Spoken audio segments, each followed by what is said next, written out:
It's a 9-chord banger. Dr. Ross dropping knowledge to the masses. Man, you now tuned in to purpose and practice. Ayy, yeah, purpose and practice. Keep your mental sharp, learn all the tactics. Dr. Ross dropping knowledge to the masses. Man, you now tuned in to purpose and practice. Ayy, yeah, purpose and practice. Podcast game, ayy, he got it mastered. Sign. Yo, what up? Peace to all the community out there, the purpose community. We're back for another Sisters and Brothers Discuss. Brothers and Sisters Discuss. Yo, I got the new intro, right? So nice. I saw that. Yo, the brother, shout out to Anthony Stevenson, who was on the show. Blessed us with that hot intro. You'll see it again on the outro, but yo, check the brother out. His digital creations on IG, you can add him at A Stevenson. Check him out. Yo, I'm real hyped about it. It's in perfect timing for next week when we get on to the season 2 like kickoff. Like we kicking off next Thursday for season 2 of the Purpose and Practice podcast. So I wanted to, kind of up it up a little bit, if that makes any sense, and change some things up and get the season 2 intro done. And respect and appreciate you, brother. So we back, but before we get into this brothers and sisters to discuss and sisters and brothers discuss for this week, yeah, shout out, brother. Put it on your Facebook. Share this to Facebook because it's not there. I can't share it yet. It's not on Facebook. It's in YouTube because they're yeah, it should be there. Let me from YouTube. It's on mine. Here, let me. I'm on your page. I don't see it. Let me go out and come back. Anthony's on Facebook. All right, I'm gonna go out and come back. I'm sure to you now. Oh, here it is. All right, it finally popped up. All right, yeah, but yo. Good looking, Anthony, man. I'm just leaning on all my former students to be like, yo, produce this, produce that. We got songs. Shout out to Encore on the musical intro, doing his thing. And shout out to Anthony Stevenson on, that production. I really appreciate you, fam. To the family, y'all already coming through with the comments. So I was talking to one of the sisters, right? I was talking to Monet, and Monet had an idea about bringing on some live, commentary or comments from the audience, right? And bring it, we didn't really get a chance to flush it out, but we're gonna work on that. But what I do want to do is I want to just put this out here, right? If you want to get in on the live discussion, so we're gonna stick with this whole installment thing. Like we're gonna stick with this brothers and sisters discuss going forward. So we're gonna fit this in a few times out of the month to make sure we're getting this in. If you're interested in getting involved on the on-screen version of this, shoot me an email, and then what I'll do is I'll set you up with all of the commentary that you need in terms of background knowledge you need to watch, what you need to read, and then we'll start bringing folks on to have short segments. Nice. So I'll set you up nice. So, and Monet, we'll get together and work it out more fine-tuned, but yeah. I'm saying right now for those, because like the last couple of weeks, it's been some real fire questions and comments. So I'm starting to feel like some of y'all want to hop on. So, or tap in, should I say. So y'all maybe tap in by just, shoot that email to purposeandpractice@gmail.com, and I'll link you up so you can get up in there. So with that said, we back for another week. And we're back for installment number 3. We're going to close out the Ta-Nehisi Coates text, Between the World and Me. We're going to do part 3 today. But before we do that, as usual, we want to go around the room, check in on the brothers and sisters, and see how everybody's feeling. It's one thing I do with my staff and, give a forecast. And I was like, yo, we started doing it. And I started asking them, before meetings, like, what's your forecast? So it's like, are you sunny? And it sounds corny, but no, really, the crazy thing about it is that I've never heard it put that way. Sorry. Forecast is good. We on meetings, on Zoom meetings, and I'm like, you know, I'm cloudy, I'm partly sunny, you know, some people like I'm stormy, I'm windy. But think about this, right? How often do you walk past somebody and they say, "Hey, how you doing?" But they really don't sit around and ask and wait for you to answer that question. It's just like, "How you doing?" I was there all the time. By the time I get to how you doing, they already looking at the back of my head. Yeah. So, right. So this, how you doing? Yeah, like peace. It's, you know, it's important to me though. So so I was like, so the forecast makes you listen, like, all right, I gotta really listen. Then I gotta like interpret what you mean, you know, by this or by that. So y'all don't gotta do the forecast tonight. Y'all just you know, tell me how y'all feeling. So Jess, how you feeling, bro?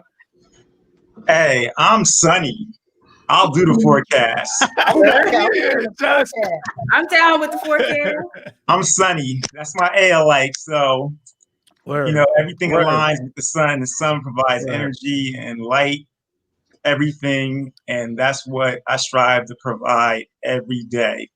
And then some days, you know, the forecast changes. You know, that's also a part of nature. That's also a part of life.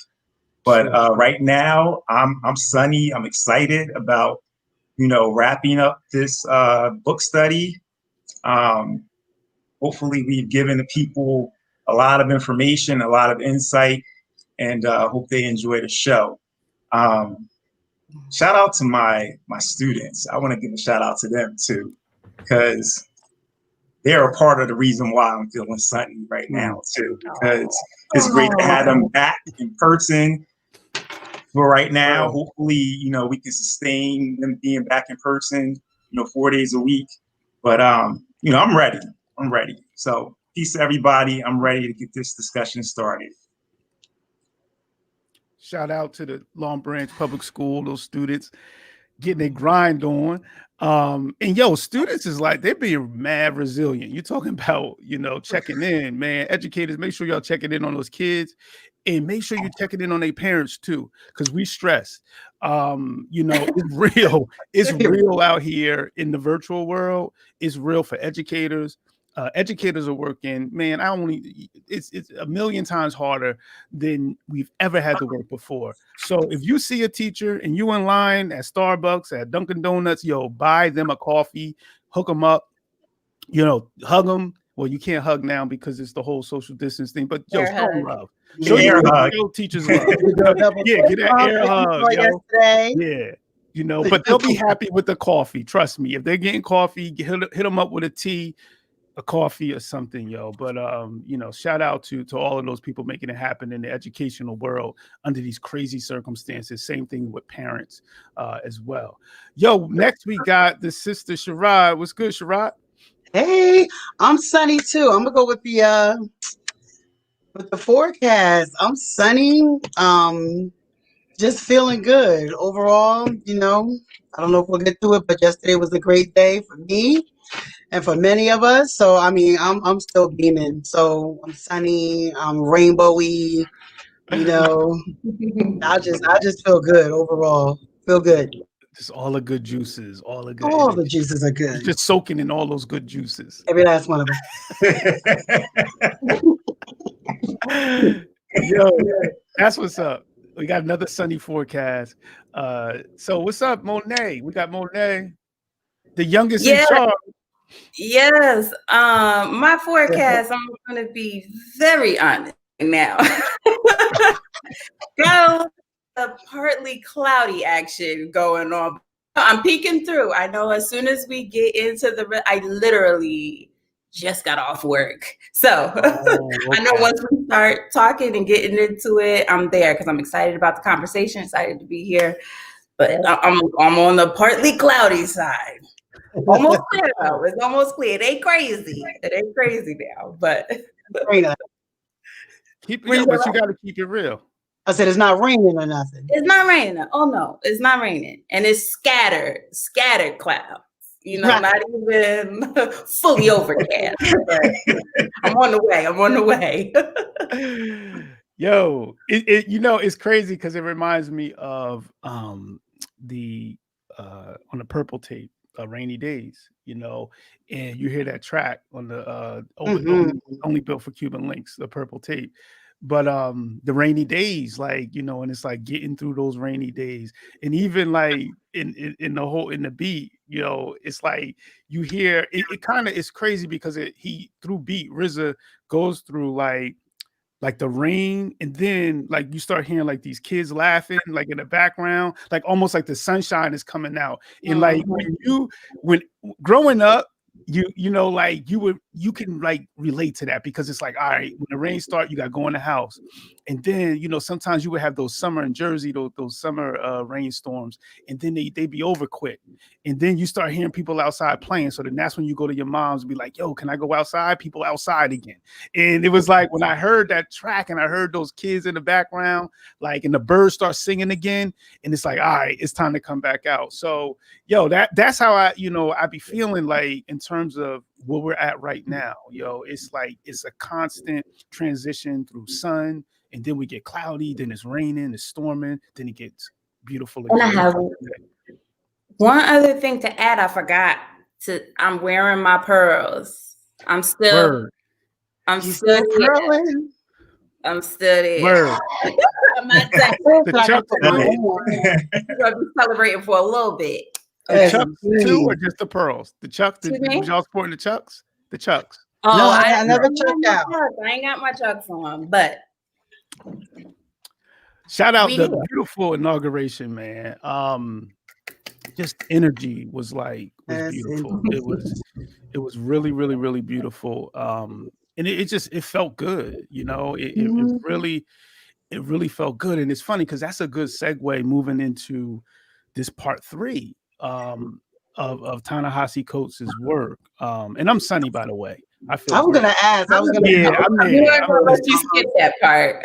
I'm Sunny, yo. I'm with family. Oh, I'm the only one. So it's just you. It's just you. We're gonna bring that. We're gonna turn that though. All right. We'll check in 10 minutes. Yes, she'll be ready. So, but yo, the Ta-Nehisi Coates piece, you know, a lot of what he speaks about is the actual American dream, you know, and it's crazy because listening yesterday, that was brought up in different, you know, different ways. It was brought up in speeches, some of the musical pieces, but just the theme of, yo, the American dream, like, what is the American dream? And I just want to start off before we even get into the text connection to the American dream, of just asking y'all straight out, like, yo, what does it mean to you? Like, what does the American dream mean to you? And you can even take it back to like growing up, what you once thought it meant to what you think it means now.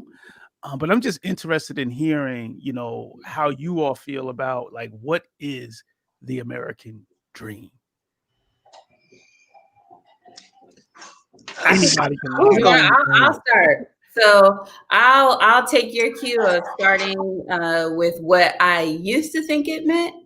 So I used to think it meant the American dream was, you know, you go to school, go to college, you get married. I mean, I'm sure this is sounding familiar to everybody who's listening and who's on the panel, but you get married, you have kids, you get a really good corporate job, and you know, your life is great from then on. What I think it means now is just having autonomy over my own life, having financial freedom and the wherewithal to do what I want to do when I want to do it. That's the American dream for me. And so that may look different depending on who the person is. We all don't have the same American dream, but the American dream is that you get to choose what your dream is. And it doesn't have to look like some sort of cookie cutter type of lifestyle, some Stepford wife lifestyle. It doesn't have to be that. It can be whatever you want it to be. And, you know, you embrace that and move on with it. Okay. Thank you, sis. Thank you. And we're going to listen, we're going to grapple with all of these definitions tonight. And grapple with like the contradictions in these definitions. Right. So that was a good, you know, getting us started on that, Monet. because I think that's how I would describe it too. So the way you started it off is excellent. Yo, anybody else, like, what is it? What is this American dream? How are we defining it? I think for me, it's the education that we received regarding the American dream. So even going back to elementary school at Leonard Conroe, you know, reading history or learning about American history and learning about the foundation of this country and the quote unquote forefathers of this country, and all of them meeting at Independence Hall in Philadelphia and, you know, drafting the Declaration of Independence. And the one thing that I noticed, not so much back then, but later on when I started really studying and really reading about, and then, excuse me, my allergies, but even reading about and experiencing just my day-to-day interactions with people definitely changed what that American dream that was shared with me or that I learned about from elementary school, you know, up until this point in my life now. And there is a contradiction because we're sold or we're taught this American dream applies to everyone, applies to all people. And even at an early age, I knew that it truly didn't. It only applied to a specific or a targeted population, the white population. And I noticed that there were disparities in terms of how Black people were treated or Black and brown people were treated in this country or in this space, as opposed to our white counterparts. And that's something that hasn't changed. And I think once you start, you know, venturing out and experiencing the world and experiencing life and start, you know, really analyzing, you know, some of the things that go on in terms of laws, in terms of policies, you'll soon realize that, yeah, this American dream only applies to a specific group. And it doesn't include, or it's not inclusive to all people. It's not inclusive to all walks of life. And that's where we are today. And Brother Coates, he, you know, outlines this beautifully. He illustrates this beautifully in his book, especially in part 3, but he really does it throughout the book. And, you know, that's my brief definition of the American dream. I just wish the principles behind it were really something that became reality for all people. So I can look at it from an individual perspective, but I look at it from a totality perspective. It doesn't apply to all. Right. That's peace. Yeah. So we peeling back the layers of the onion. We're starting to peel it back. Sherrod, you got some science on it? A little, but just basically what both of them said, and then also, you know, I had the same dream. You know, I really did think that it meant, you know, you grow up, you finish school, if that's what you're going to do, you get married, the house, the kids, or whatever, because that's the dream that was sold. But for me, my idea of what the American dream is today is just the ability to be able to dream, you know, and to be able to dream of whatever it is that you feel like you want for your life. You know, it's whatever you want for your life, and the freedom to be able to dream. You know, the dream is everything that was promised to every American, you know, to every American, and we're all Americans. And, you know, like the Gilbert said, you know, it didn't really always apply to everyone, but on paper it does. It's said that it's for every American. So we're Americans. So, you know, for me, that's what the dream is for me today. The American dream is to be able to live out what was promised to every American. So that's it. My ability to dream and to after what was promised. You promised it, deliver. Get what's due you. It was due me. I want what's mine. Goes for mine. I goes for mine.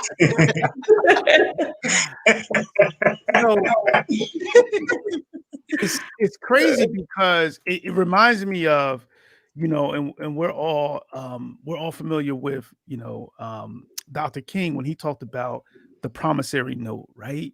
Yes. He talked about like something that was owed to Black folks in this country, you know, in terms of the ability and the opportunity to live that American dream.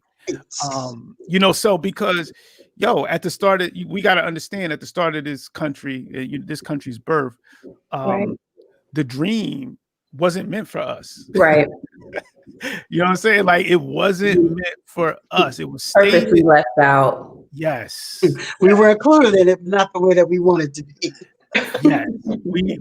We were definitely left outside of the dream. And then we've been like kind of like clawing, scratching to get a piece of the pie, so to speak. So that's what I kind of want to start talking through, man, because I think that we can become, I don't want to use the term confused, but we can become complacent and not, you know, ask for more and want more and demand more, because we can say, well, look how far we've come. Look how much we've gotten. It reminds me of when President Obama was elected and, you know, America started being fascinated with a post-racial country. Like we're post-racial. We're beyond race now because we have a Black president, right? Right. You know, like, so go ahead. Somebody was that? No, I just agreeing with Peanut you. gallery. Keep going.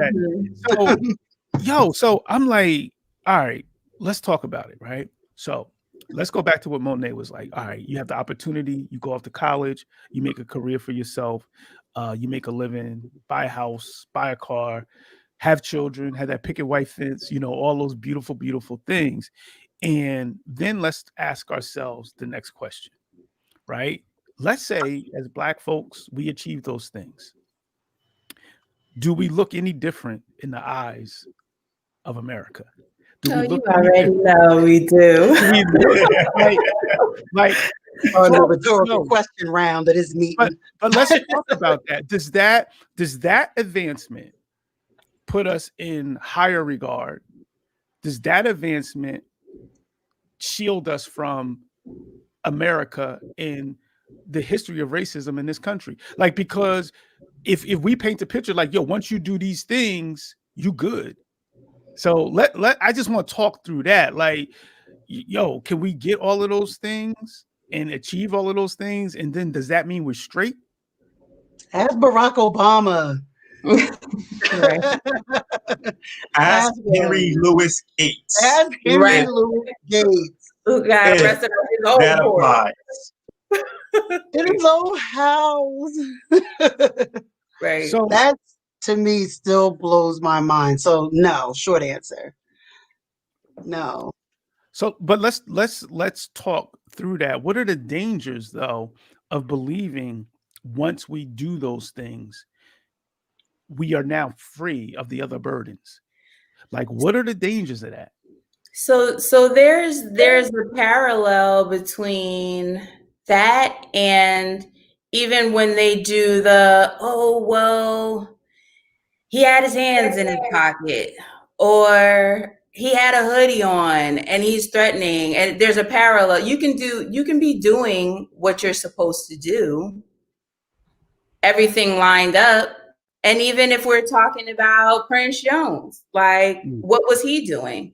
You can do everything that you're supposed to do. It's really a matter of who you're dealing with at that time. And so if we're talking about what this American dream is, you know, even, and I can just speak for personal experience because that's just the best way to do it. You know, you get to a certain place in your life and a certain professional standing, and now you're in a room with people who, and entitled is a strong word. They feel like they belong there. There's nothing new and their eyes on you. Okay, so you're here too. So you always look different, and it may not necessarily just be from a skin tone point of view. It's just collectively like, oh, okay, all right, I'm still going to be checking to see if you actually belong here. See how long you'll actually be here. So it doesn't take away from the fact just because you're in a room, you've done all of the right things, you're in a room or what have you, doesn't mean that you're fully accepted and that you're exempt from any of, just the racism, that we've all come to hear about and know, I'm sure on a personal level as well. True. I'm with you on that. Because it gets into, I know in Michelle Obama's book, she talks a lot about imposter syndrome, and how she had to overcome that.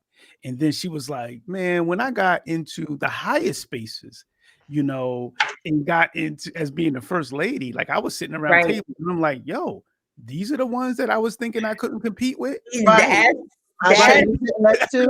See, though, you get there and you like, are you serious? Okay. All right. Like these are folks,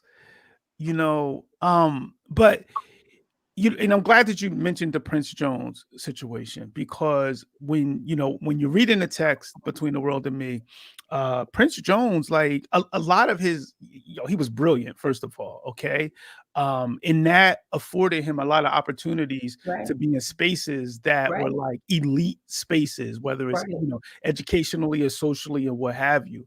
Background and off of his own merit. True, exactly. But that, at the end of the day, that didn't protect him. Right. Like that did not protect him. That was not enough to protect him. And then when you take it another step further, Dr. Jones, his mother, right? Brilliant, a doctor, like doing her thing in radiology, raising Prince the right way, living comfortably. Right. But and kind of seeming in control. Someone from the outside would be like, yo, they're living. They couldn't protect them though. It couldn't protect him that night. Right. So, and that's like the craziness, of him, and those of you who haven't read the book, Prince Jones, unfortunately was, a victim of police brutality, and a quote unquote mistaken identity, in murder. And he was this brilliant, Black brother, and cut short, so it makes me just to move to this point, right? One of the things sometimes when folks ask me, hey, Dr. Rawls, can you come talk to this group of kids and, tell them that where you came from, how you made it, and if you can make it, anybody can make it, and they can make it. And I always stop because I'm like, yo, no, that's not true. That's a myth. That's a myth. So I can't, even if you do all of the right things, quote unquote, there are still these oppressive forces that can impact the trajectory of your life, and I think we have to share that with young people, because if we create this, if you just do this and you do that, and that's that dream thinking, you do this, you do that, all of these things are going to come into fruition. Let's just talk a little bit about that, because there are some folks out there who say, if you go to college, if you graduate, if you get a good job, you straight. Let's just talk about the complexities of that, and what it means for, Black folks, because that's the perspective we're coming from, in this country, even doing all of those things. I would say respectfully, that kind of thinking is a delusional type of thinking, because it's only your perspective, and it's probably what you know and understand about what it means to be quote unquote successful. So like to your point, as you were just discussing, being asked to speak to those young people, and Monet, she started with this at the outset in terms of like all the things that, people deem to be successful or to live out the American dream. Those things don't happen don't happen for everyone. And then when it happens for that select few, you're still not exempt from any of, like you said, the oppressive forces or the systemic racism that still exists, presently. And even if you cannot see it, even if you feel like you haven't gone through it, you are. And that's where you really need to, I guess, get out of your bubble and really communicate and speak with others who've had, different experiences than yours, who have obtained like the same accomplishments, the same achievements, but yet have been denied, many times over. So it is something that, you really have to look at all angles, and you have to look at other people's perspectives and be willing and receptive to listen to those other perspectives, because it could have you thinking with a narrow view with blinders on. Right. Agree, brother. Agree. Anyone else on that? I was just think, just to piggyback, Sherrod, I don't know if you were about to say anything. Go right ahead.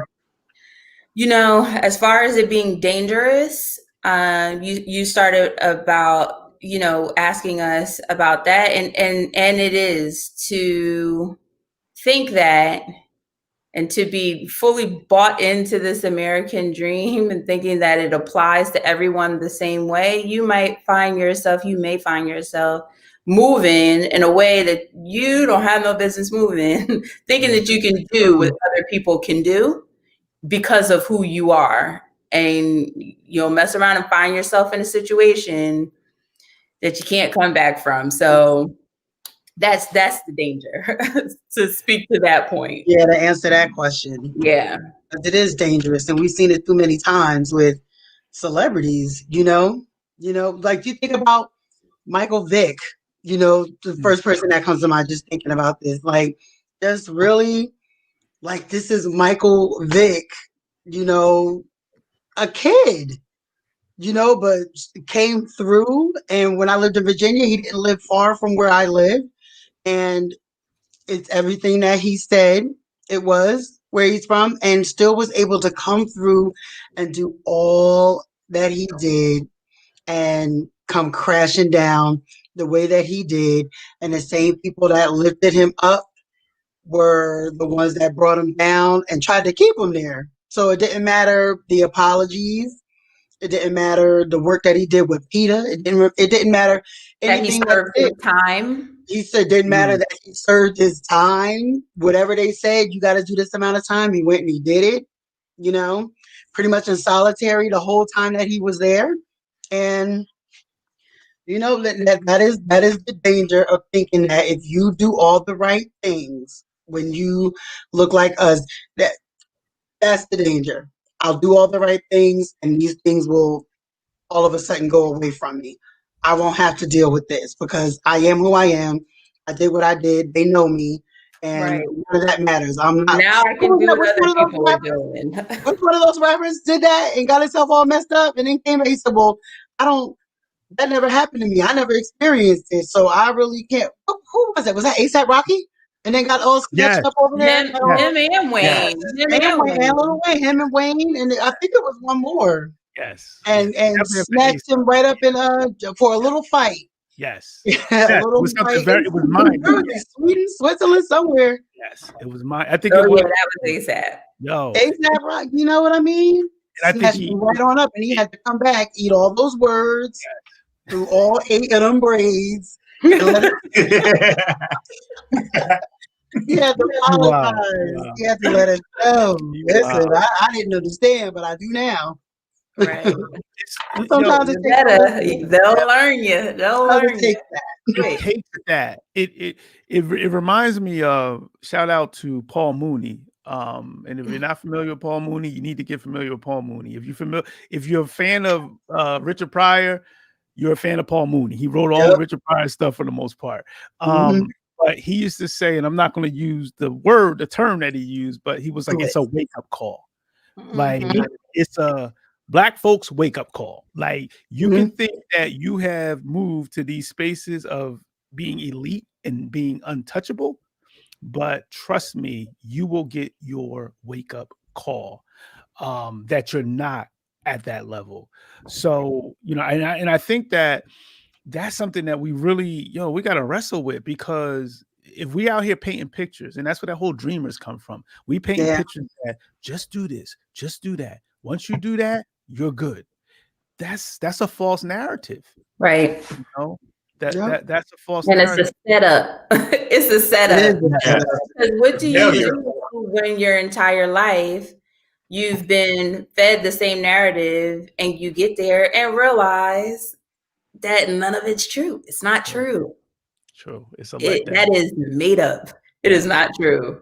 And you get there and then what? You know, true. Devastated. That's a harsh reality. It is. It's a hard knock to the ground. While you're a full-blown adult and you've been believing one thing your entire life. Talk about getting a rug ripped from under your feet, you know? God. And that's exactly, you know, and that's the kind of, that's where I'm trying to get, that's where we're getting to with this, right?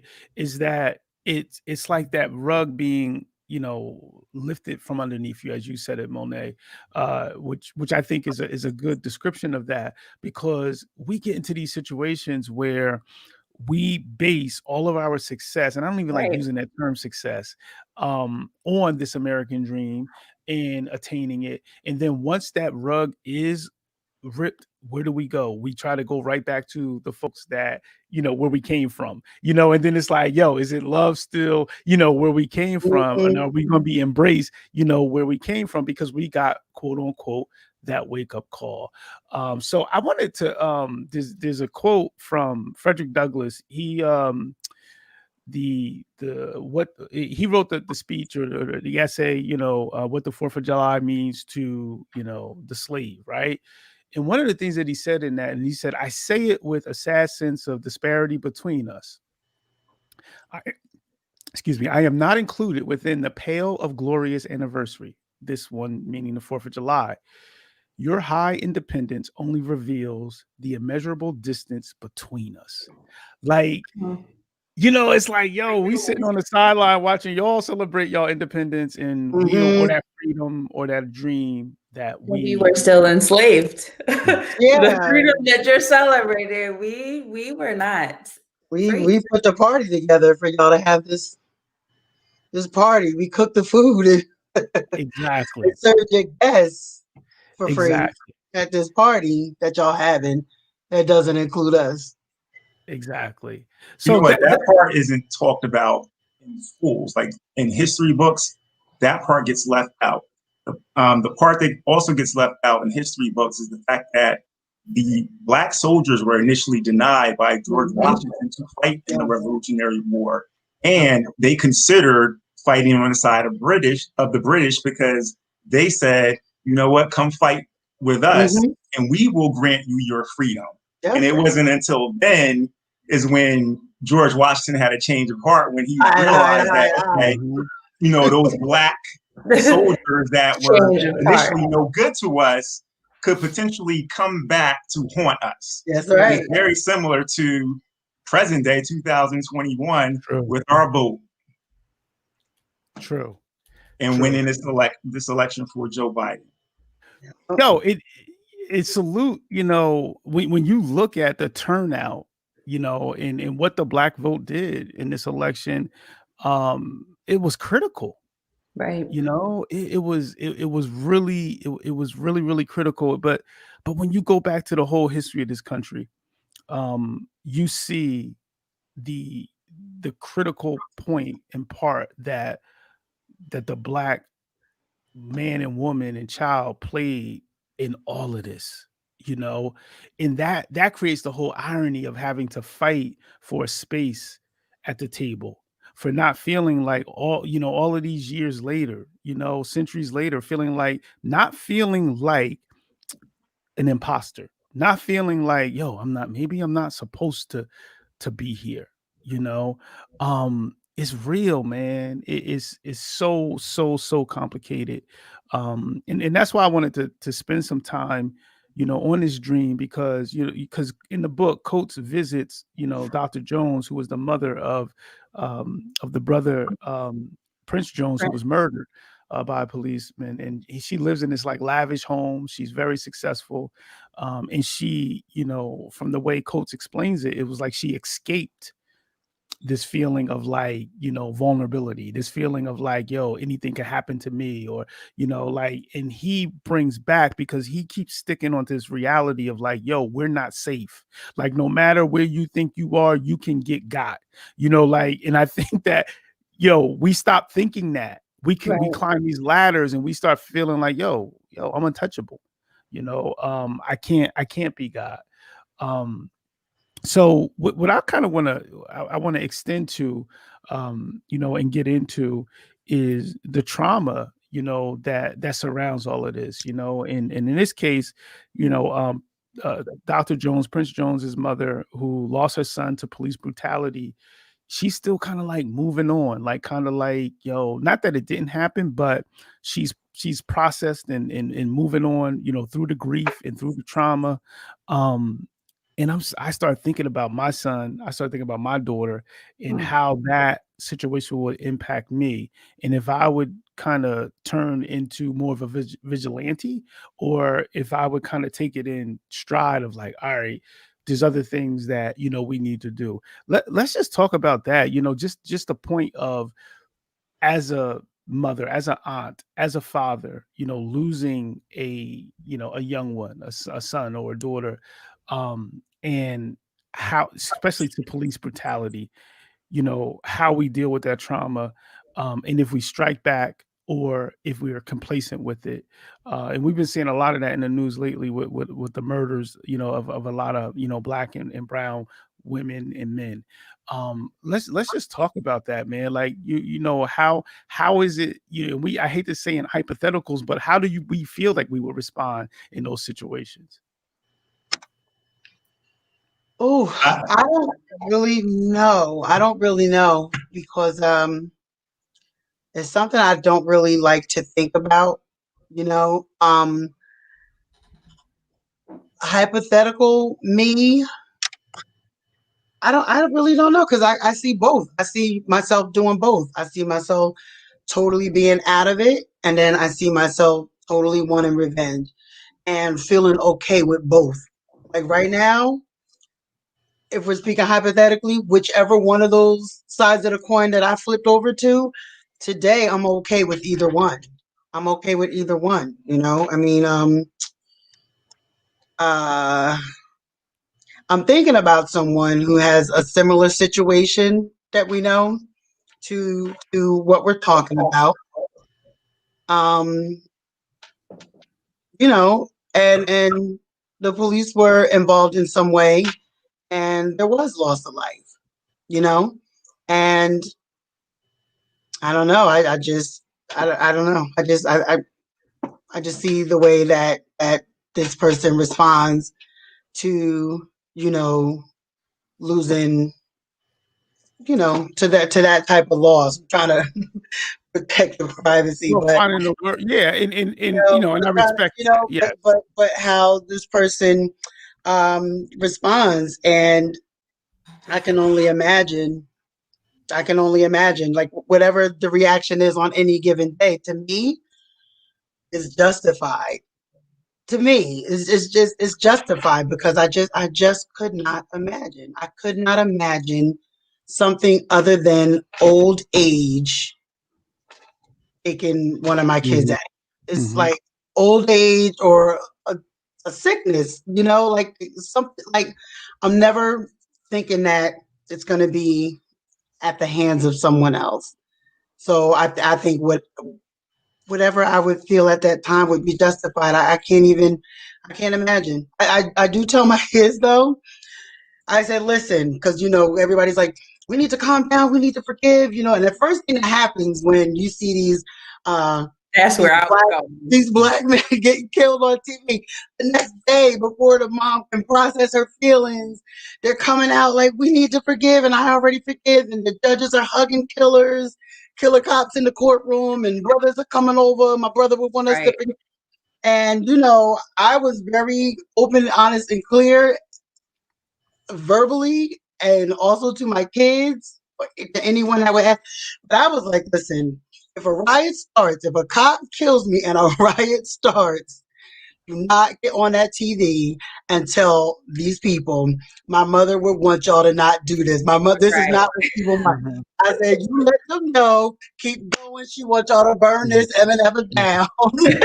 Again, don't forgive nobody. Right. Won't be at nobody's press conference. Don't stand in front of nobody's microphone. You ain't got nothing to say, but do you need more gas? Do you need more gas? Burn this whole town down. Like, that's just me. I feel like they justified and whatever. So that's my long, short answer. I could not imagine. I could not imagine. I can't even tell you what I think I would do. Yeah. That is funny because I'm thinking back to Do the Right Thing, what you just said. And there was, who was it? What was the character now? The character is slipping my mind. And she was Radio, right? It was the matriarch of the community. Ruby D. Yes. And she was like, burn it down. Like that was those were her words. Burn it down. Those were her words, like burn it down. Yes. Let's get it popping. That's the realness. That's the realness though, because check it, like, and that's what, and Ta-Nehisi Coates goes back and forth. Yes, Sister Mother, thank you. Kim Morrison was Sister Mother. It was Sister Mother, but she's like, burn it down, and that's what Ta-Nehisi Coates gets into, because he's having problems with this, like, oh, everything is be okay, like, let's forgive. He's like, no. We need to fight against. Somebody gotta pay. So my thing with that is that both stances are needed. Like, you have to be able to attack it from both sides. There's got to be a young Malcolm. There's got to be a Martin. Because you need to know, if you don't deal with Martin, this is what you're going to get. So we have to work in tandem. Work together so that we can move forward and get some things resolved. But I don't think that it benefits any of us. It doesn't behoove any of us for it to be 100% one way, or 100%. There's got to be a mix. And so personally, just because of the type of person that I am a person that's like, I fly a little bit lower on the radar. So whenever things happen, I go into strategy mode. Like, all right, something needs to happen. Like, let's get busy figuring it out. But there's got to be a consequence. There's got to be something that happens, an outcome that I'm pleased with. I'm not going to stop until I get the outcome that I'm pleased with. And so I do believe that there is room for all of it. There's room for all of it, and that it doesn't need to be, I don't think that it should be one way or the other. It's got to be a combination of the two. Okay. Listen, I mean, in strategy. Right.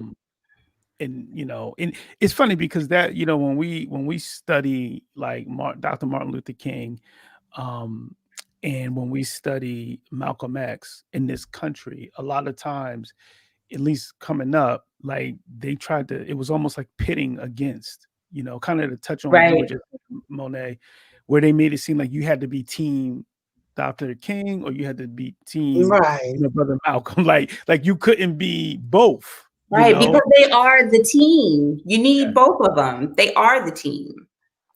Yes, yeah. So I, and I think about that. Go ahead, Shirai. You were gonna say something? I'm sorry. I'm agreeing. I just said yeah. Yeah, I think about that a lot.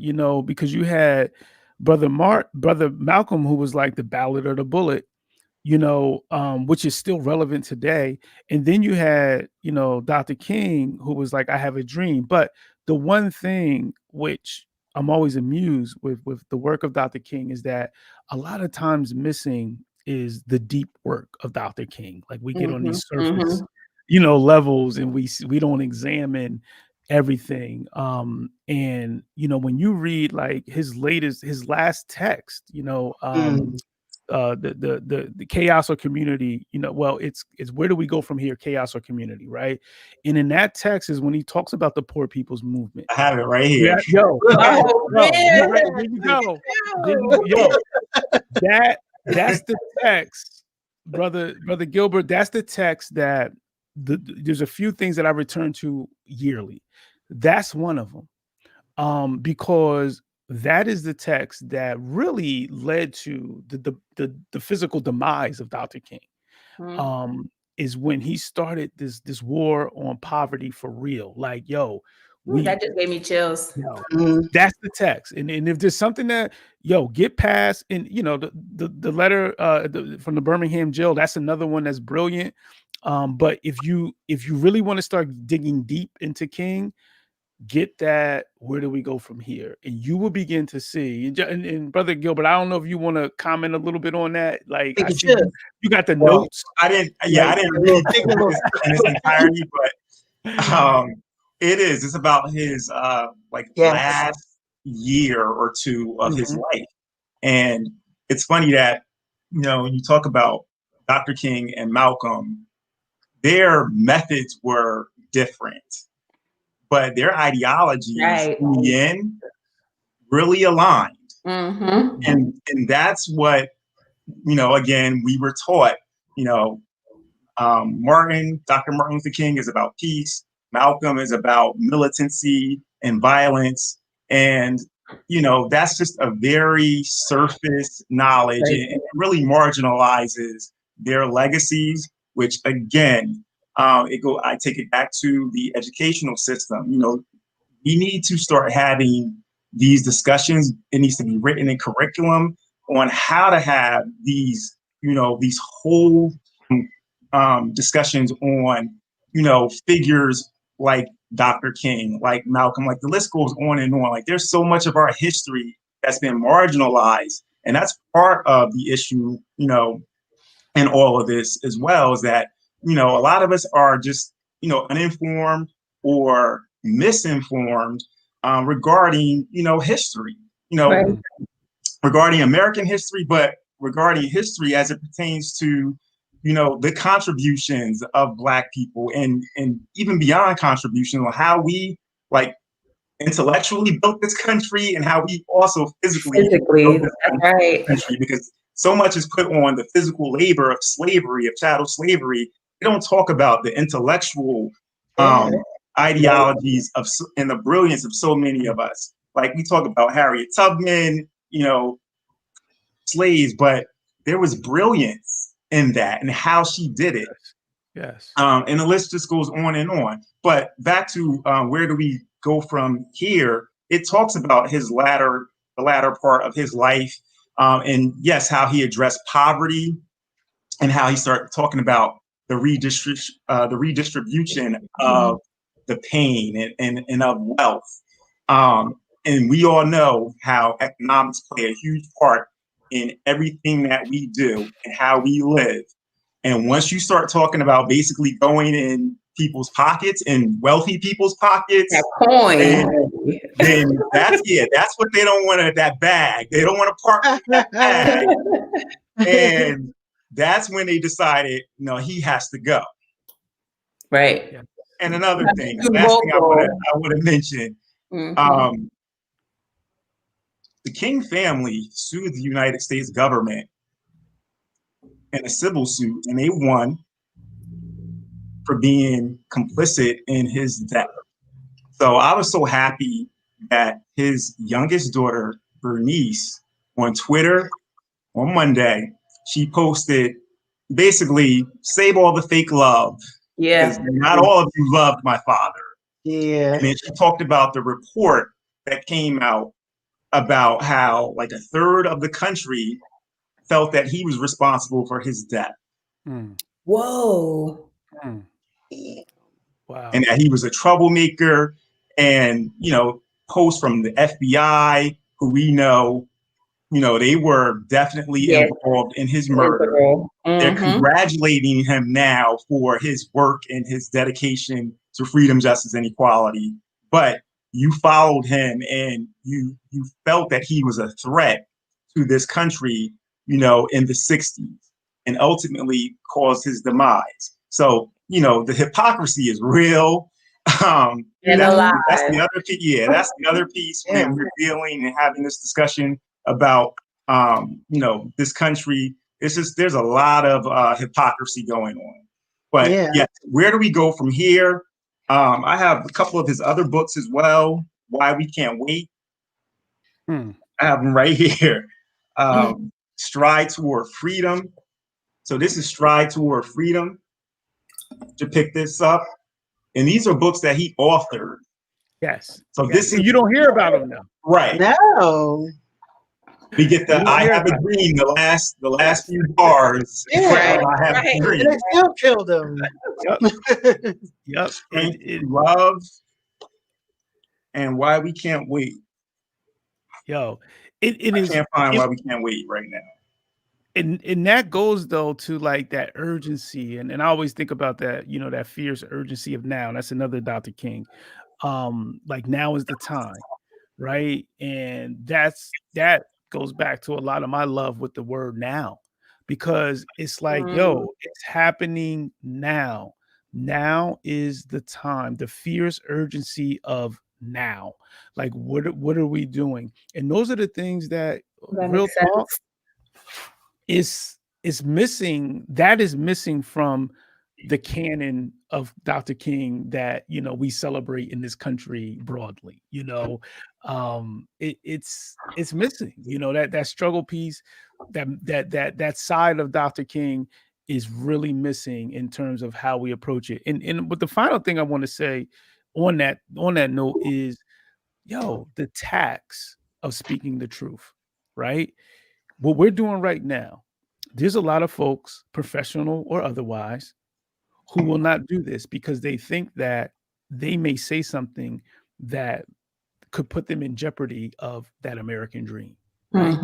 Let's be real. Let's be real, because there's a tax to speaking the truth, because you may offend someone. You may someone may disapprove. Someone who has ability the key to the door. The key to the door you're trying to open. Gatekeepers, yes. And that a lot of us folks out there, we won't have these conversations, because especially we'll have them in back rooms, but we won't have them on Facebook Live and be like, yo, this real talk. Now, and I'm joking, but at the same time, this is but sometimes someone put Nat Turner up. Someone put in the comments, they had mentioned Nat Turner, Dr. King, Brother Malcolm. They lost their lives for truth. So I think that it's important to speak to that, the tax that's associated to speaking the way that we're speaking. And before I want to hear what y'all have to say about that tax. But before I go on, the beautiful thing is that it allows the tax and the blood that was shed allows us to do what we're doing right now. And in many ways, it creates kind of like a pass, so to speak. But I'm just curious to hear, what you all think about that with that tax, and do we double think, like, should I be saying this? Can I say this? Or who's going to see this video? Am I going to get called in Monday morning and be like, "Say what? What you going to say when you call me? You don't have a job." What you going to say when you call me?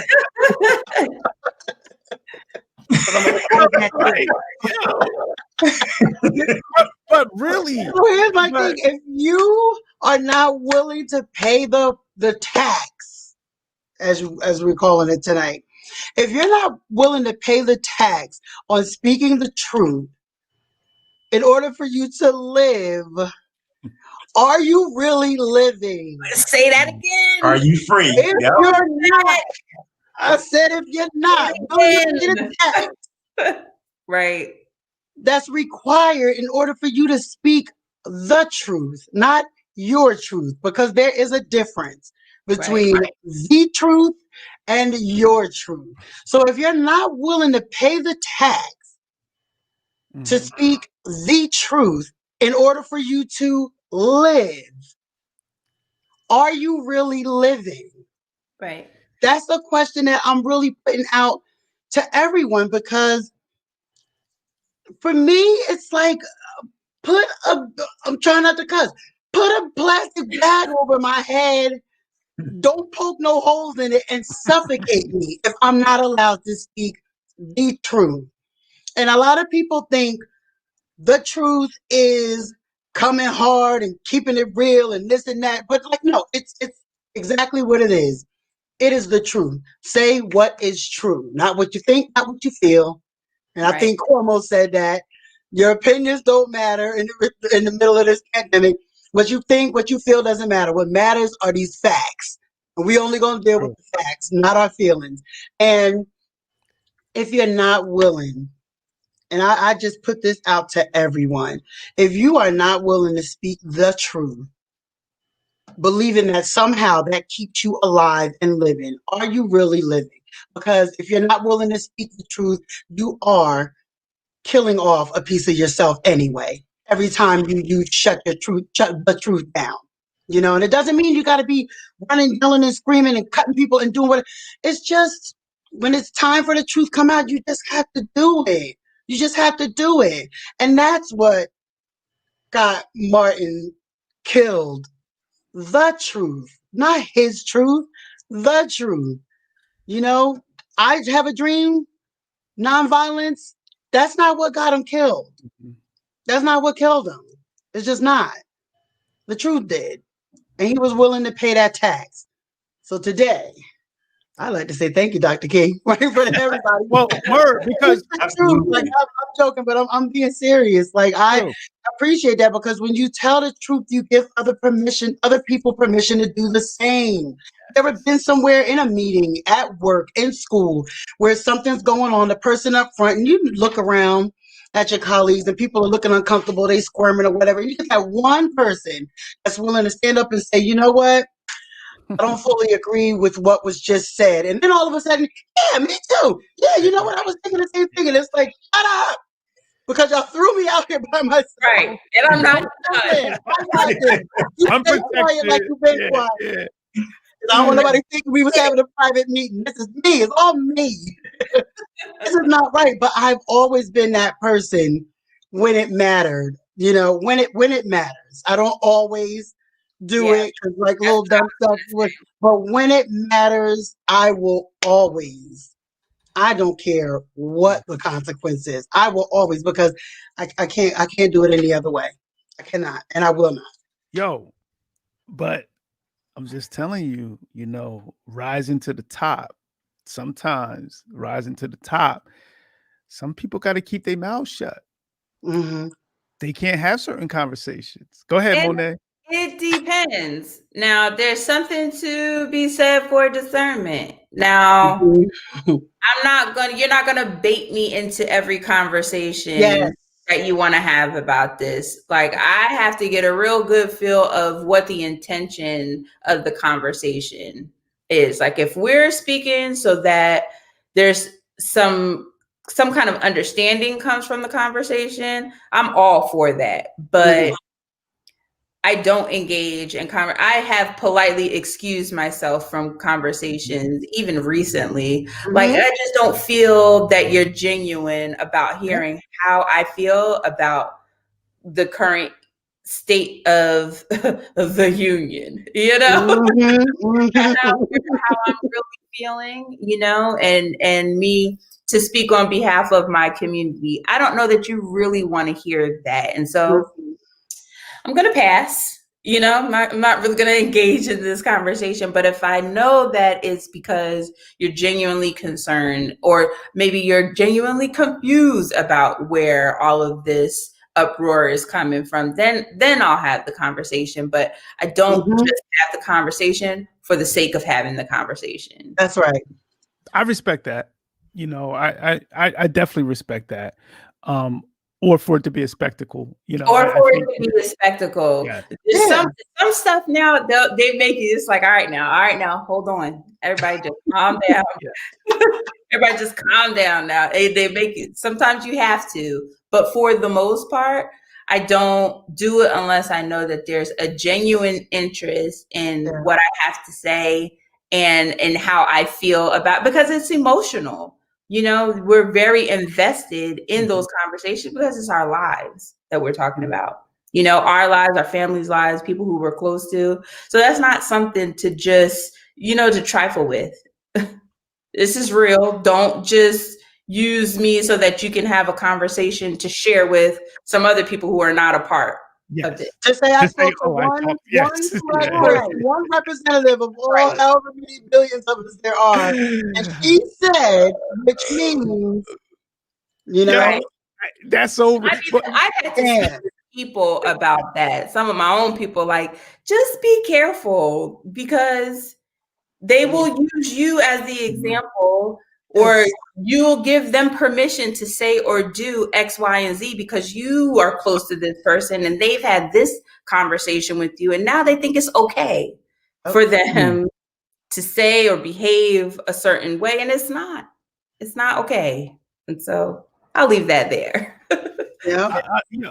I'm with you. You know, I think that it's complex because here's what I think it is. It's one of those like innate things, like where when you're in a situation, you kind of know, like, all right, now's the time to speak the truth. Now's the time. You know that because if you don't, and then you go home and you're constantly questioning, like, why didn't I just speak up? Why didn't I say anything? You know, so I get what you're saying because you can also become the person who's responding to anything and everything, and then you're at that person. Yes, I get that, but I think we know. Like, I think we be knowing. I'm gonna say it. We be knowing. We be knowing.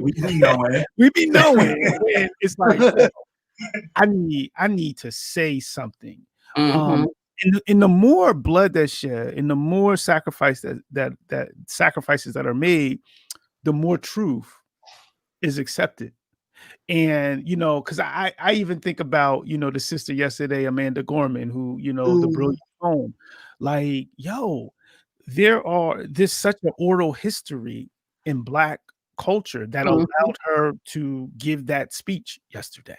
There's so many truths that had to be spoken in order for her to get up there and deliver that poem, you know. That's just, you know, that's so deep to me. And I think sometimes when we get in these spaces, we forget the bloodshed, like lives were lost. For what we're saying right now, folks were lynched. Our people were lynched saying these things in this country. So, you know, that's why, you know, I wanted to talk about that truth tax. I'll just add one thing to add on. Go ahead, Mo. No, I was just gonna say, I'm gonna be super quick, that we'd be doing a disservice to our ancestors if, when it's appropriate, that we did not speak the truth, as Sherrod said. And so that is what weighs on me. I have no problem. For anybody who knows me, I don't have a problem. I don't have a problem communicating how I feel about one thing or another. And when it comes to these matters, I am especially passionate. But it's because I know the price that was paid for me to be able to say what I say, how I say it, and to stand in the truth with my head held high. Stop. Gilbert Nagor, I'm done now. So I just want to add a couple things because I think about this from time to time. So Dr. Martin Luther King was 39. Malcolm was 39. Medgar Evers, 35. 37, excuse me. Patrice Lumumba, Congolese president, was 35. Fred Hampton, Black Panther Party, he was 21. Yeah. Let that marinate for a second. All of us have pretty much outlived, and then I forgot the father. The father was 39. A lot of father was 39. All of them died brutally. Mm-hmm. And they didn't reach their 40th birthday. And Fred Hampton, I outlived him like 2 lifetimes over. Wow. 21 years old. And the work that he did in that short span from like age 17 to 21 is more work, and it will have more impact than so many of us put together. And so I look at it in that context, and that's why you got to speak the truth if you have the courage. But you got to know it first. You got to learn it first, and then you got to get comfortable with it. Yeah, you got to get comfortable with it to the point where you don't have a problem speaking it to anyone. Yes. And maybe you don't speak. Maybe you're not the speaker. There's room for everybody. Maybe you're not the speaker. Maybe you're the doer. Maybe you're the person on the team that helps to get things done and make sure that things get done the way they need to get done. Maybe you're not the speaker. Not everybody needs to be the person in front. There's a place for, and I say this all of the time, you know, there's a place for all of us, and there's no need to feel like one is better than the other, or, you know, that there's any hierarchy, because we work together and we're all valuable for the team. So. Listen, we dropping mics. It's true, because everybody can't be Jordan. Somebody gotta be different. Somebody gotta be Scotty. Right. In order for Jordan to be Jordan, like he cannot win those championships by himself. That's right. It took all 5 people on the court. That's right. True. And everybody, there's a place for everyone. Yes, and when you study revolution, Sherrod, you learn that there's a place for everyone to fight. Like there's a space and a place for everyone to fight. In every great revolution, no one was seen as major player or a minor player. Everyone had to play out their role. And once that happened and people accepted their roles, that changed the whole game. You know, and it's funny because now we praise athletic coaches in the professional ranks and college ranks, or, you know, who say, you know, I just got everyone to play their role. Like everyone play their role, you know, like we praise Phil Jackson for things like that, getting Dennis Rodman to play his role. Like that goes back to revolutionary practices where everyone had a role in the community. Everyone had a role, and some were out front shedding blood. Others were in the background, you know, running the background game that needed to be run to protect those who were out front. So, and I think that when we get comfortable with that, and everybody don't want the mic, right? You know, just do your part. Just do your part. You need to do your part. Exactly. I do struggle with teamwork. As I wipe my edges back into my head. I love a good team. I love a good team. I know, and Monet is all about team, community, like all of that. Like it's just in her. And I am such a solo mission. I love the idea of it. Something about me, I can't. Power.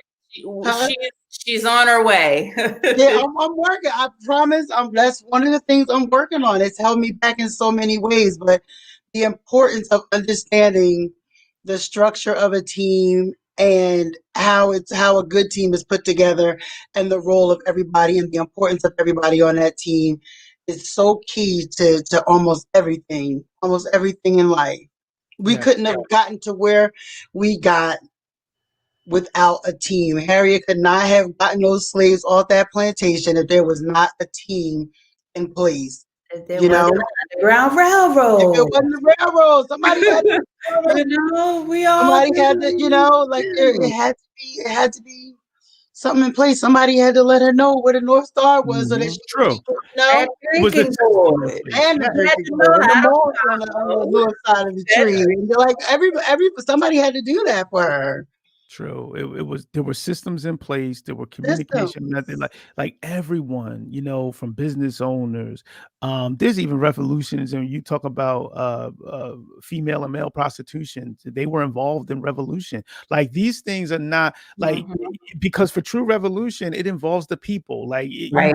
you can't do it in these isolated spaces. So whenever In a we're silo. evolving, yes, in these silos, that's in that business and work world, we talk about Right. working in silos and working in this isolation. You're right. You know, and what do we really accomplish when we do those things? Like, do we really accomplish something great? You know, like create more of a distance or a disconnect when you do that. Yes, that's what we One more create. thing on Dr. King, though, I have to mention this because his daughter posted it. She was like, "Please don't forget my mother." That's right. That's right. That's right. The queen mother. And she does get overlooked in all this. A lot of the women behind these great men get overlooked far too often.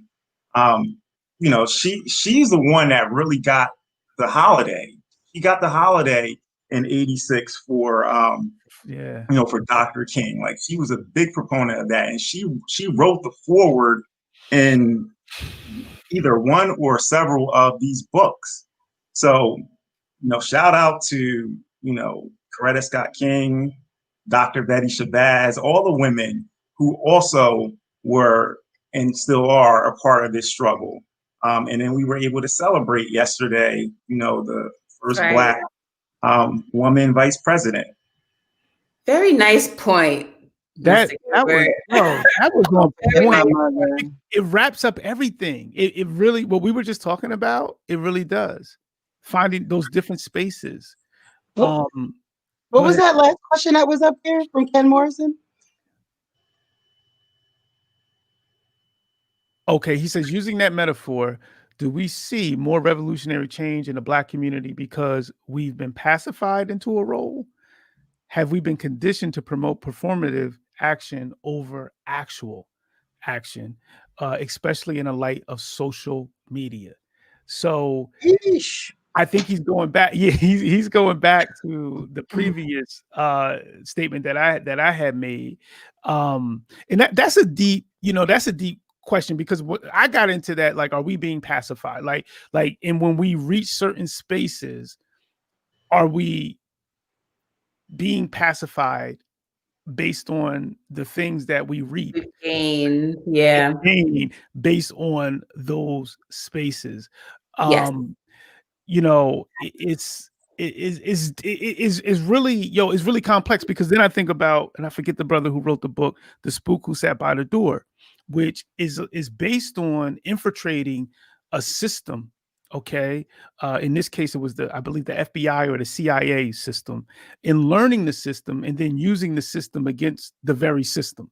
Like, so he sat by the door and heard all the information, you know, and spook meaning a Black person. I was going to say this. Yes. My goodness. Maybe writing the books. And like, someone hooked me up, Sam Greenlee.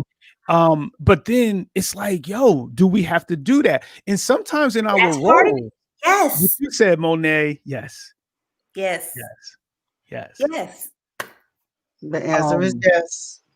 Change things from the inside. You learn the language. Yes. You learn to speak the language, and you learn where the holes and the gaps are. Yes. And that's what you did. You move strategically. I don't think y'all hear me. Because you can't do that engaging in every conversation, like you said. You can't do that when you constantly talking and being baited and roped in. You got to step. You gotta step back. You have to. Someone does. Somebody does. So you can hear what it is that they're saying. Like you said, there's so much power in being able, the ability to sit by the door. Right. That's right. The ability to sit by the door. Not everybody can sit by the door. Not everybody's a door. Everybody's not a door sitter. Door sitter buyer. Everybody can do it. So here's what I'm gonna say, right? This is the complexity. This is the complexity of what we're talking about.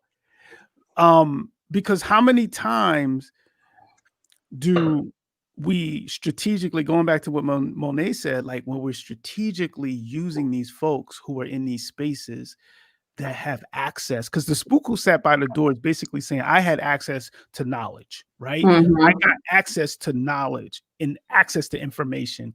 And then I'm going to take that access of knowledge and information and bring it back to the people. And then I'm going to use that to build the community and build the people. Sometimes I think what happens is folks get that access and get next to the door. And they get complacent and pacified. They deviate from the plan. Right. One job. Come outside. No, it's a favorite. I've read it somewhere and I forget where I read it, right? And it was one of the activists, right, wrote, I forget who it was. They told a story and they were like, there were a group of activists and protesters who went and they actually, because of their protests and activism, got a meeting with the president. So they go and I think this story is a little, it's like a false, it's not a true story, but it's meant as a metaphor, embellished a little, a parable. Yes. So they get to the president's office and the president's I guess it would be the person who brings them in, whatever, who that says, sit out here right outside of the office. So they sit outside of the office and they're sitting there for like a half hour. And then, the butler or whatever brings dessert and coffee to them. So they're all like, we just need to see them. We need to talk about the injustices that are going on. Another hour goes on. They just keep bringing them food, bringing them all of these things that they're indulging in. Long story short, 3 hours go on, 4 hours go on. Finally, the president lets them in, and they've been all filled with all of the foods and all of the drinks that have been offered to them over the 4 hours of waiting. So what happens, do you think, when they get in there finally to speak to the president? The agenda is lost because they've been so fed by staying outside of his office that the fire that was in their belly is gone. And it's kind of the same token of that spook who sat by the door. It's that same token of when we get pacified because of success, and it's kind of coming full circle, where we feel like, I've been fed by this beast. So am I still able to go, like, so I've been sitting outside of this office and eating these pastries, I think there's like a negative connotation around it being like inside, if you will, and from both sides. So sometimes from the community, like, oh, you sold out, and then from the other side, like, it's not like I'm here to take anything from you. I'm just here to learn and to pass on what I learned so that those who are not privy to this information can take advantage of the information as well. So it's not like I'm stealing or taking anything from you per se. There are things that I've learned from the experiences that I've had in this group that are going to be beneficial to people that I know that don't have the privilege. And so I think that it's just gleaning whatever knowledge you have and passing it and taking it and giving it and feeding the community to the best of your capability, best of your ability. And so I don't think that, depending on how you say it, it just sounds like it's a lot more sinister than it really is. It's not. Like, I'm there to learn. And what I learn, I want to now pass back and give other people the opportunity to learn and do something with that as well. Right. It's Monet. It's right. I don't think we as a community do a good enough job of communicating what you just said. And when you start talking about working in silos, working in isolation, and not being part of not only organizing and strategizing, but then mobilizing. And those are, when you start studying the Black Panthers, you study, Dr. Amos Wilson, they talk about organization, they talk about strategy, but then what never gets talked about is mobilization. And that's the piece that's always missing. It's like we have these great theories and these great planners, but how do you implement? How do you put into practice? Right. And what you said, just that's building community, and identifying the different roles that we all play. And I think that goes missing. I think that in our communities, many times that goes missing.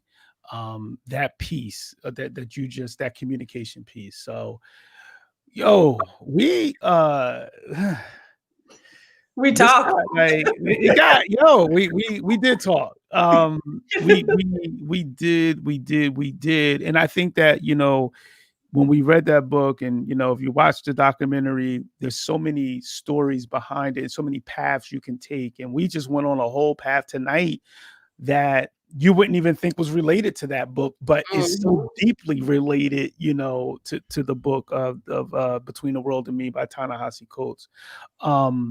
I think it's time that, we yes, placement. We had books, like the books was just flooding tonight. Like, we're pulling up books. We got Monet. I feel bad. I ain't got no books nearby on my desk. I'm really slacking right now. I named a few, but I wasn't able to pull no actual. You did say Amos Wilson. There you go. Read up on that. Not to be left out. Read up on that. We're gonna keep bringing this to you, and before we sign off, I want to revisit, because we have some more viewers on who are watching right now. If you're interested in joining this discussion, Monet, as I mentioned earlier, had a great idea in terms of getting folks on live for certain segments. If you're interested in joining in a segment, send me an email.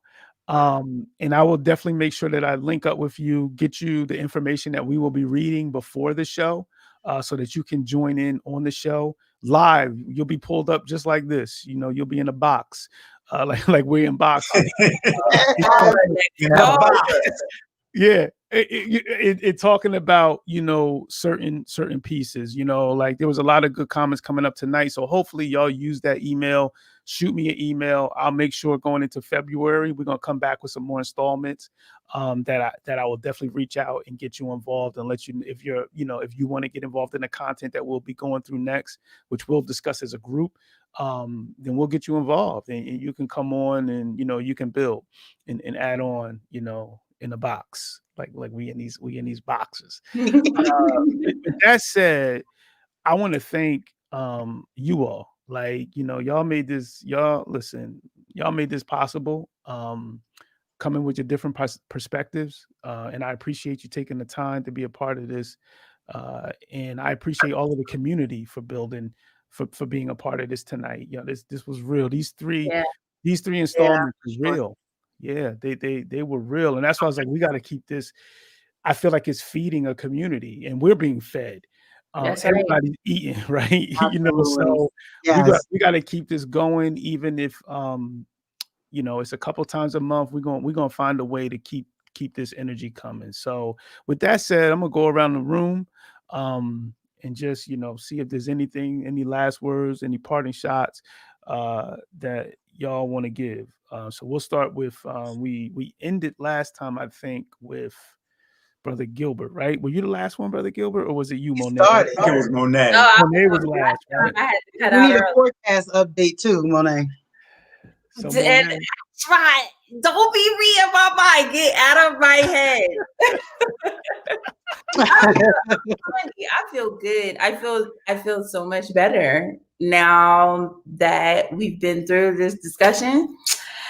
And I don't know. I feel good. I feel good about the engagement in the comments. I feel good. And I am encouraged that, we're connecting and that your thought to bring this panel to everyone was spot on, that it was something, it's a need for the community. And I think we can see that in the comments. And so I'm just proud to be a part of it.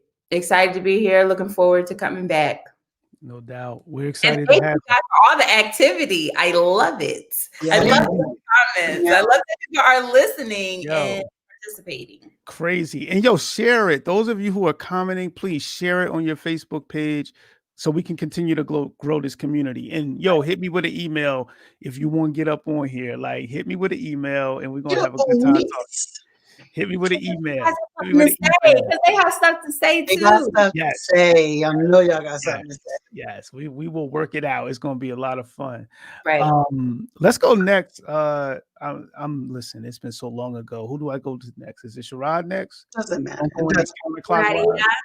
I'll go. In closing, I'd like to just remind everyone that the truth is what is leading here. I say that. Feeding us, and I believe that that's why your viewership is growing, not just here, but with your individual podcasts.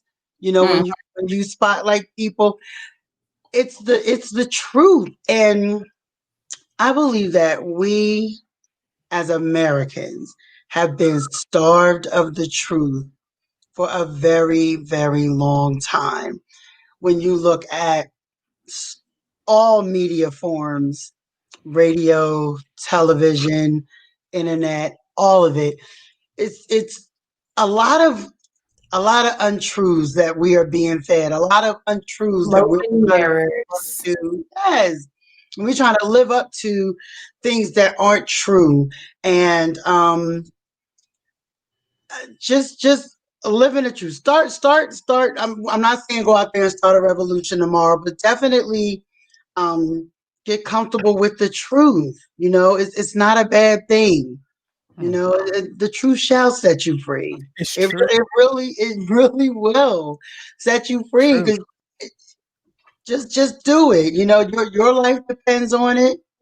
Everyone that comes down the line from you depends on it. They depend on the truth. They depend on the truth. So y'all got listen. Families in here. Let the truth be told. Let that truth be told.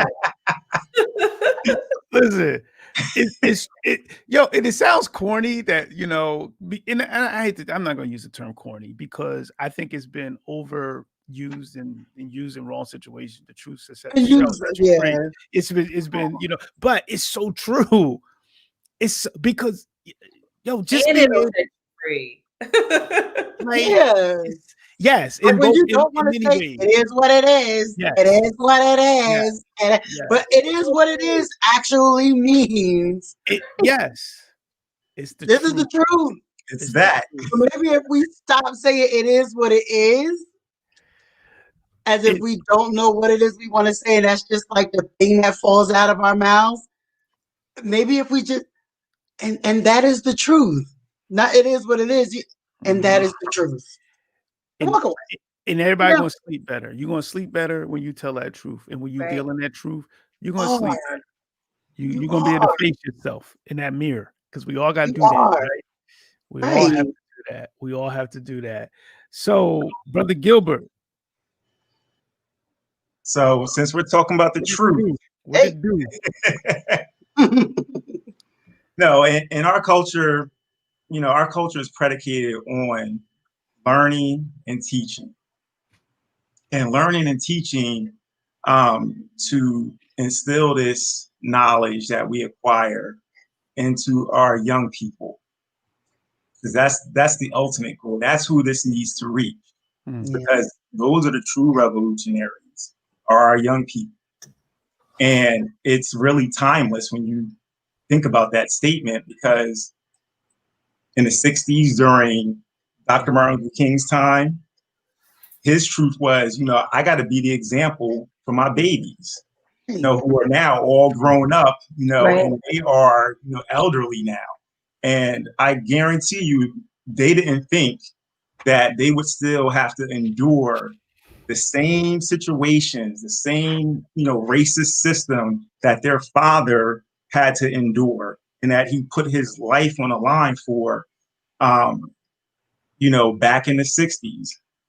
So it's very imperative, if you don't care about anything else, if you care about the future of, our community, our country, our world, then that's more of a reason to want to go and learn the truth, so that you can pass this on and feel comfortable passing it on to young people. And a lot of us have children, not just on this platform, but a lot of our listeners have children who deserve this truth. Right. Yeah. They deserve this truth. And once they have it, because, the babies are like sponges, they absorb everything. So if you're teaching them the truth, then you don't have to worry about undoing, falsehoods and lies that we were taught, as babies. So that's why you have to teach the truth. And that's why you have to speak truth to power. So if nothing else, learn it for your babies. Learn it for our babies. That's right. Yo, that's peace, man. Y'all wrapped it up. Y'all put a bow tie on it. Like, y'all really, I'm very blessed to have brothers and sisters that I can call on and do these kind of things with. I'm really, really, really blessed, and bringing this to the folks and bringing this to the community and creating these kind of conversations, which are courageous. These conversations take courage. I'm just hoping that they continue to seep into our thoughts and our ways of life. I cannot be happier. Like, this is just a time that I look forward to. I look forward to Thursdays. I look forward to, I've been looking at these, with y'all really blessed me, blessed the show, blessed the community. And I'm thankful, I'm thankful for all of you and your different perspectives. So with that said, really real talk, don't think that anything that you do or you're thinking of doing, let's start there, because all of these actions starts with thoughts. And sometimes we talk ourselves out of doing things, right? Let's not let those thoughts limit our actions. If you got an idea that sounds crazy, roll with it, do it. I got 25 episodes of a podcast with people that have ideas that sound crazy. And they out doing a thing. And that's why I'm like, we need to bring these stories to people, because that thing that you think, that'll be corny, that'll be whack. Just like I started off with that whole forecast thing, and then we went heavy and deep into it. That's something that you may say, I ain't gonna say that. That sound whack. Believe in those ideas, and turn them into reality. So with that said, we're blessed to have this community. We're gonna keep this going. And we love y'all. We love. I know I love y'all on this panel. We love our community. Love y'all. And we know and understand our love. Yes. So we gonna keep this energy going. I will be back. We gonna all huddle up, and we'll come back with some more content. And then remember, use that email if you want to get in on the content and get a spot on live. Shoot me an email or inbox me, whatever's easier. If you inbox me on Facebook, I'll get it too. So with that said, brothers and sisters, peace out. We really, really, really, really, really, really appreciate you all in the community. And we're gonna be back again and have some fun. With that said, we're gonna go out to the brother, Mr. Encore, and we're gonna go out to Anthony, who blessed me with the new crazy intro and outro that I'm really feeling. Thanks for joining us for an hour and 30 minutes. It feels good.